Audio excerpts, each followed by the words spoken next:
Actualité du 13h15. Au terme de 5 ans de mise en œuvre, le MCA s'achève sur une note de satisfaction totale. Les projets du Compact ont également contribué à la lutte contre la pauvreté et à l'amélioration des conditions de vie des Burkinabés.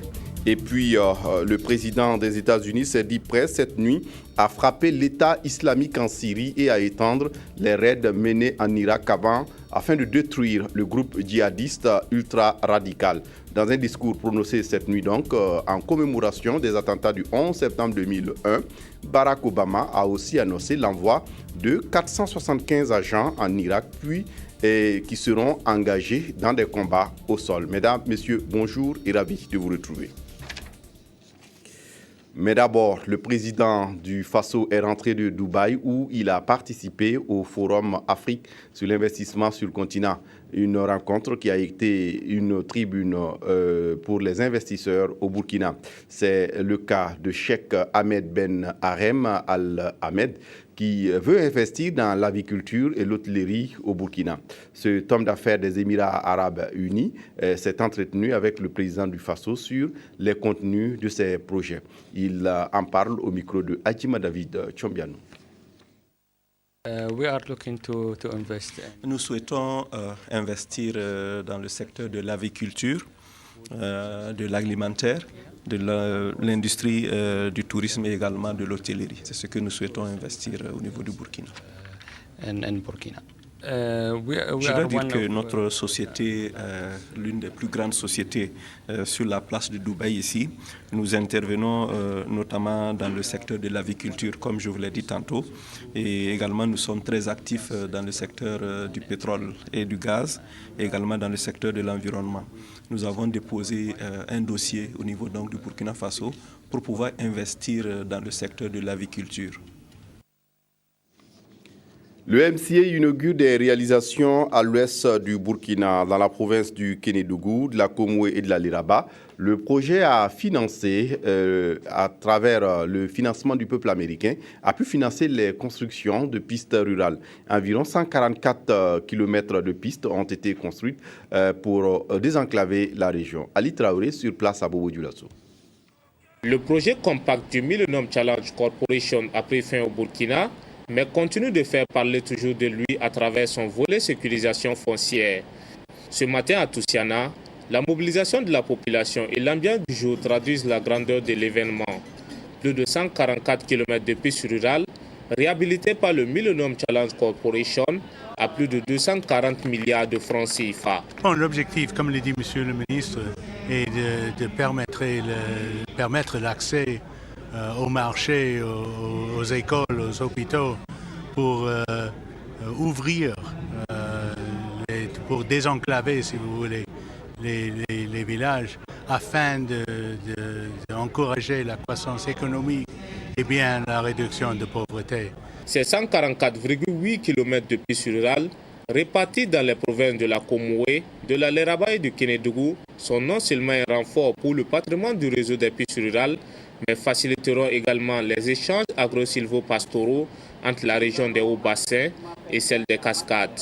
Les pistes, comme vous le saviez, c'est l'élément essentiel pour le développement local, à travers effectivement tout ce qui est acheminement, tout ce qui est brassage des peuples. Alors donc, je pense que c'était vraiment l'élément numéro 1 pour nous en ce qui concerne le plan de développement communal. Ce que nous demandons aux populations et aux usagers, c'est de prendre soin de ces ouvrages. Et prendre soin de ces ouvrages, c'est les respecter, c'est les protéger. Et de sorte à ce que leur dégradation soit le moins rapide possible. Ensuite, je crois que nous avons une stratégie de transport qui prend en compte le volet piste rurale. Et il nous faut travailler également à l'entretien de ces pistes. Tout en saluant les réalisations du Millennium Challenge Corporation, les différents intervenants à la tribune, ainsi que la population de Toussiana et environnants, ont souhaité qu'un deuxième compact soit accordé au peuple burkinabé. Au terme de 5 ans de mise en œuvre, le MCA s'achève sur une note de satisfaction totale. Les projets du Compact, qui sont composés de 4 projets, ont également contribué à la lutte contre la pauvreté et à l'amélioration des conditions de vie des populations burkinabè. Évariste Kombari. Bilan satisfaisant pour le Millennium Challenge Econ Burkina Faso, qui a livré ses résultats au terme de 5 ans de dur labeur. Le MCA Burkina s'articulait autour de 4 projets qui ont touché plusieurs domaines. La sécurisation foncière rurale, le développement de l'agriculture, l'éducation et le désenclavement. Le projet désenclavement d'un montant de 194 millions de dollars pour accroître l'offre et les échanges de biens et services par la construction de routes et de pistes rurales avec des ouvrages d'art modernes. Sur les 28 compacts signés par les États-Unis à travers le monde, celui du Burkina, reconnaît le vice-président du Millennium Challenge Corporation, était le plus ambitieux. Outre la construction des routes, des périmètres irrigués, des écoles et le renforcement des capacités, le MCA Burkina Faso a, selon Jonathan Bloom, permis d'améliorer les conditions d'environ 1 200 000 habitants. La fin de ce compact de 5 ans, financé sur un investissement de 240 milliards de francs CFA, est vraiment une réalisation incroyable. Le Premier ministre Luc Adolphe a dit toute sa reconnaissance et ses sincères remerciements au gouvernement et au peuple américain pour avoir financé le MCA et permis ainsi de réduire substantiellement la pauvreté. C'est le lieu,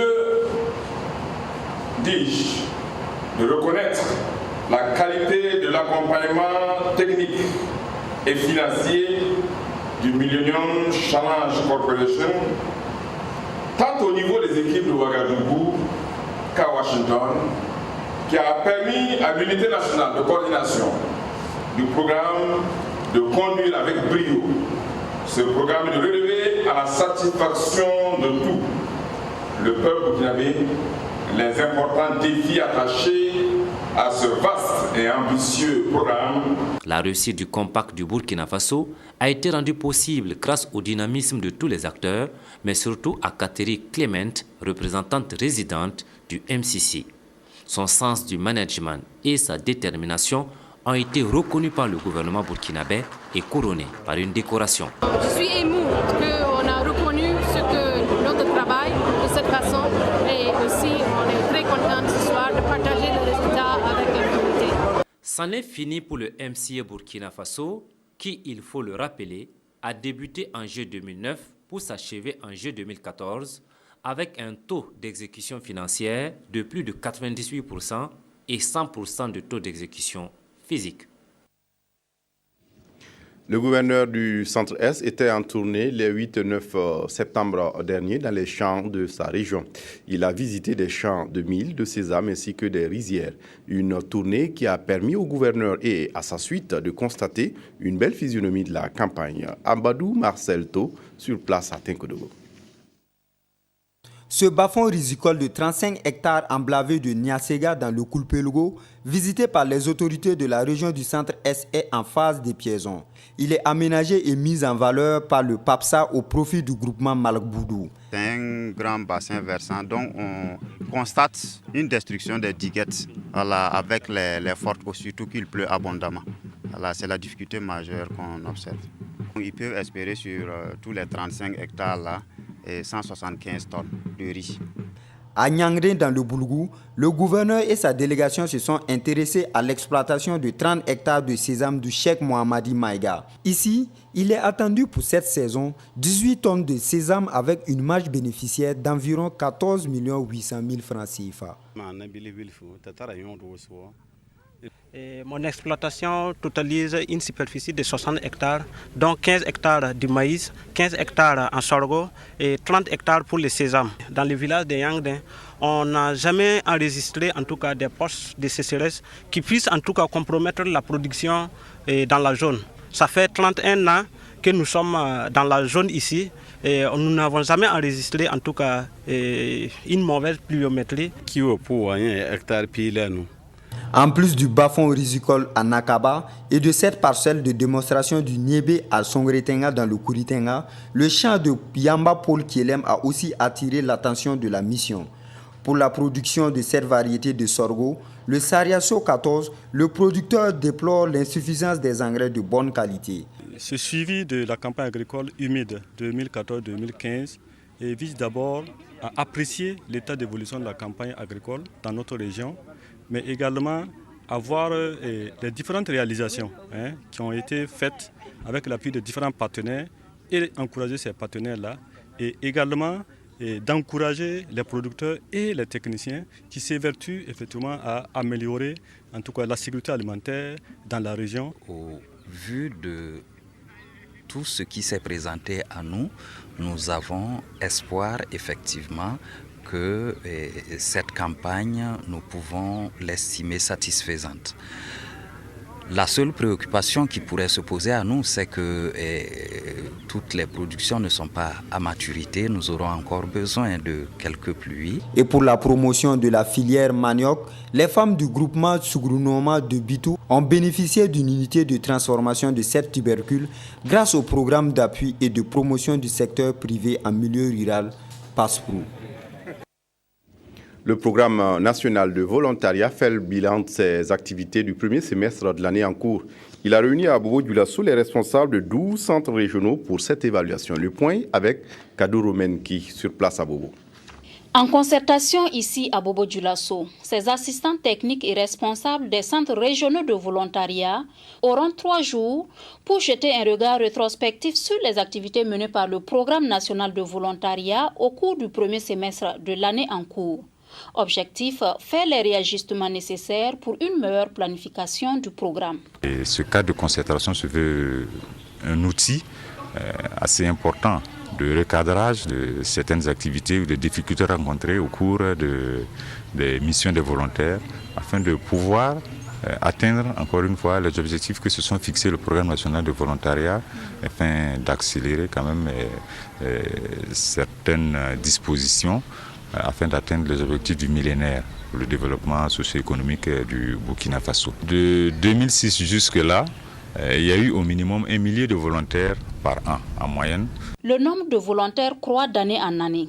Dans les hauts-bassins, ce nombre avoisine cette année la centaine. Oui, à la date d'aujourd'hui, nous avions moins d'une centaine, de volontaires qui sont actuellement dans les postes. Je vais parler de 2014. Quant à l'ensemble, nous sommes plus de 300.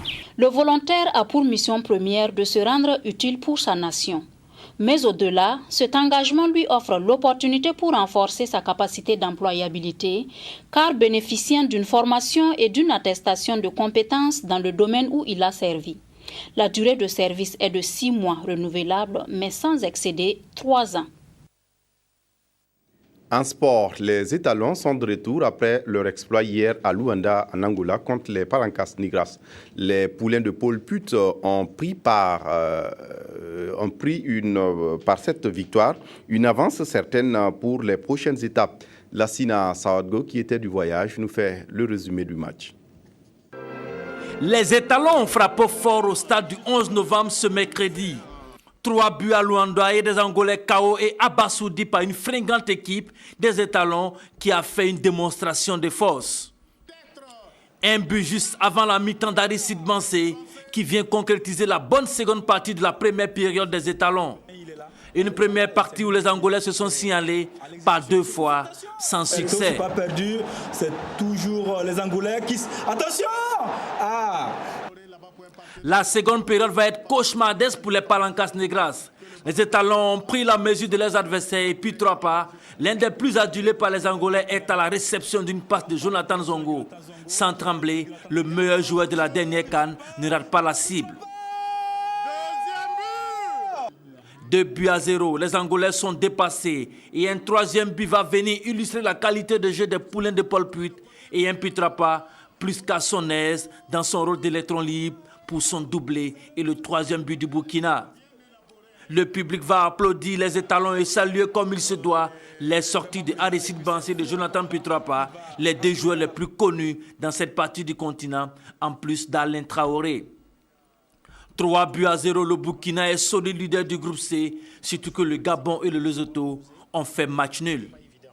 C'était pas évident, ils ont fait un très bon choix d'attaquer et ça a permis de donner le résultat qu'on a aujourd'hui.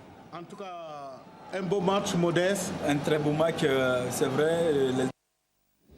Après une telle victoire, quelques acteurs s'expriment au micro de nos envoyés spéciaux. Aujourd'hui, à l'extérieur, 3 buts sans encaisser, domicile 2 buts, peut-être on va marquer 2-3 buts en plus, ça veut dire quelque chose, je pense, mais non, ne sont pas arrivés. Je refuse d'être dire qu'on est arrivé. On garde les 2 pieds sur terre, on regarde match par match, mais ça me donne confiance et je dois féliciter mon groupe, la manière qu'ils ont fait les entraînements. Le premier jour, la manière qu'ils sont vivés comme on a fait à la CAN, comme on a fait pour le match de barrage. Félicitations à mes joueurs pour leur discipline, pour leur volonté. Et c'est en volonté que je peux dire, c'est pour gagner, c'est pas pour perdre un match, ou pour avoir peur pour perdre un match. Et on a joué pour l'honneur de notre pays et l'envie de jouer les uns pour les autres, de travailler tous ensemble et de jouer pour un drapeau qui est le Burkina. On a des joueurs de qualité, on a joué avec nos qualités. Maintenant, on a eu les 3 points. On ne va pas s'attarder sur ce qui s'est passé. Maintenant, on continue à aller vers le futur.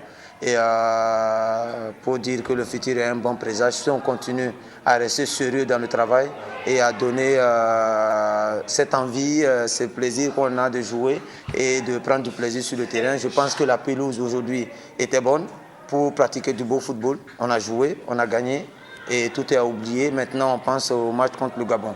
On repart avec les 3 points de la victoire. En quittant Ouagadougou, on s'était dit qu'il fallait venir faire un résultat. On a eu la victoire. Je pense que la satisfaction est totale. On peut dire que nous sommes vraiment satisfaits de ce match que les étalons ont produit ce soir. Et comme vous le savez, on était venu effectivement pour faire un bon score. Mais aujourd'hui, c'est vraiment une grande surprise. Je pense que 3-0, les étalons ont vraiment mérité. Et je pense que c'est à leur honneur. Et aussi, ils ont fait beaucoup la fierté de notre pays. Donc, je pense que nous n'allons pas aussi dormir sur nos lauriers parce que ce n'est que la deuxième étape. Nous allons continuer en tout cas à les soutenir la Fédération burkinabé de football, afin que les étalons en tout cas puissent se qualifier comme objectif final à la CAN 2015 au Maroc. C'est tout pour ce journal. Merci de l'avoir suivi. Très bonne suite de programmes sur la RTB. Au revoir.